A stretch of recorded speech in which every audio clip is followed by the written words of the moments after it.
ఎగువ నుంచి నాగార్జున సాగర్ కు వరద పోటెత్తుతోంది. భారీ ఇన్ఫ్లోతో సాగర్ నిండుకుండలా మారింది. దీంతో ఇవాళ సాగర్ గేట్లను ఎత్తనున్నారు మంత్రులు ఉత్తమ్, కోమటిరెడ్డి, అడ్లూరి. ఇక క్రస్ట్ గేట్లను ఓపెన్ చేసి దిగువకు వాటర్ను రిలీజ్ చేయనున్నారు. శ్రీశైలం జలాశయం నుంచి కుడి ఎడమగట్టు జల విద్యుత్ ఉత్పత్తి కేంద్రాలతో సాగర్ కు 1,47,195 క్యూసెక్కుల వరద వస్తోంది.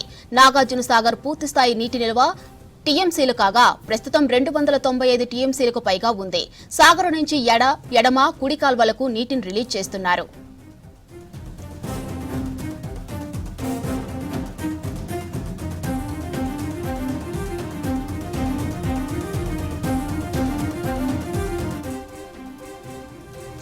రైట్, ఇక నాగార్జున సాగర్ కు పోటెత్తిన వరదకు సంబంధించి డీటెయిల్స్ శేఖర్ అందిస్తారు. శేఖర్, డీటెయిల్స్ ఏంటి? Good morning Madhuri.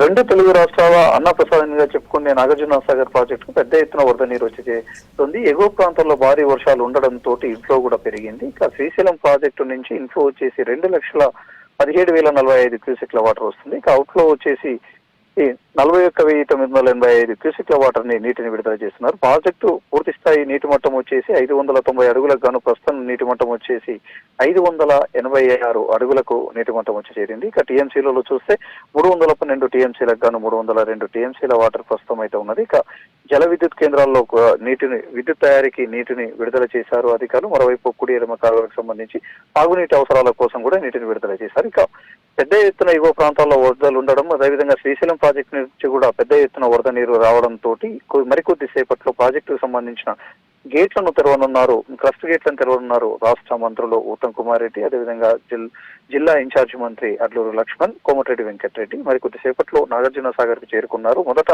Srisailam project నుంచి వస్తున్న వరద నీరు, అదేవిధంగా నాగార్జున సాగర్ ప్రాజెక్టుకు సంబంధించి మొత్తం కూడా పరిశీలించున్నారు. ఆ తర్వాత దిగువ ప్రాంతానికి గేట్ల ద్వారా నీటిని విడుదల చేయనున్నారు. మొదట 5 గేట్లను 10 అడుగుల మేర లిఫ్ట్ చేసి దిగువ ప్రాంతానికి నీటిని విడుదల చేసే అవకాశం కనిపిస్తుంది. మరోవైపు అదేవిధంగా వరద గనక వచ్చి ఉంటే ఇంకా గేట్లను మొత్తం కూడా 26 గేట్లకు గాను వరద నీటిని దిగువ ప్రాంతానికి నీటిని విడుదల చేస్తారు అధికారులు. దానికి సంబంధించి ఇప్పటికే అధికార యంత్రాంగం అన్ని ఏర్పాట్లను చేసింది. నాగార్జున సాగర్ ప్రాజెక్టు చూస్తే మాత్రం గతంతో పోలిస్తే ఈసారి ఎగువ ప్రాంతంలో భారీ వర్షాలు ఉండడం, ముందుగానే నీళ్లు పెద్ద ఎత్తున వరద నీరు వచ్చి చేరడంతో దిగువ ప్రాంతానికి క్రస్ట్ గేట్ల ద్వారా నీటిని విడుదల చేస్తున్నారు. మరోవైపు సాగర్ జలాశయం నుండి ఎడమ కాలువకు తాగునీటి అవసరాల కోసం 4,287 క్యూసెక్లు, అదేవిధంగా కుడి కాలువకు సంబంధించి 511 క్యూసెక్ల వాటర్, విద్యుత్ ఉత్పత్తి కోసము 2,826 క్యూసెక్ల వాటర్ ని, అదేవిధంగా హైదరాబాద్ జంట నగరాలకు తాగునీటి అవసరాల కోసం కూడా ఎంఆర్పీకి సంబంధించి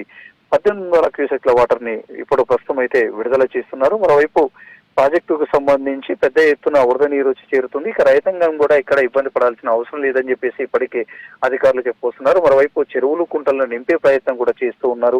తాగునీటి అవసరాల కోసం, అదేవిధంగా తాగునీటి అవసరాల కోసం పొదుపుగా నీటిని వాడుకోవాలని చెప్పేసి కూడా అధికార యంత్రాంగం చెప్పుకొస్తుంది. ఈ రోజు తెలంగాణకు సంబంధించిన మంత్రులు మరికొద్దిసేపట్లో వచ్చి ఈ గేట్లను విడుదల చేయనున్నారు. అదేవిధంగా ప్రాజెక్టుకు సంబంధించిన కొంత డీటెయిల్స్ కూడా తీసుకుంటున్నారు. ఇటీవల కాలంలో కుడి కాలువకు సంబంధించి కృష్ణా జలవనరుల శాఖకు సంబంధించిన వాళ్ళ ఎలాంటి అనుమతులు లేకుండా వీళ్ళు నీటిని విడుదల చేయడం పట్ల కూడా రాష్ట్ర మంత్రులు, అదేవిధంగా రాష్ట్ర ప్రభుత్వం కూడా ఫిర్యాదు చేసింది కృష్ణా రివర్ బోర్డుకు. మళ్ళీ ఆ ప్రస్తావన కూడా వచ్చే అవకాశం ఉంది, అధికారులతో చర్చించే అవకాశం అయితే ఉంది. ఇప్పుడు మరికొద్ది సేపట్లో మాత్రం నాగార్జున సాగర్ ప్రాజెక్టుకు రాష్ట్ర మంత్రులు వచ్చి గేట్ల ద్వారా నీటిని దిగువ ప్రాంతానికి విడుదల చేయనున్నారు. మారుతి.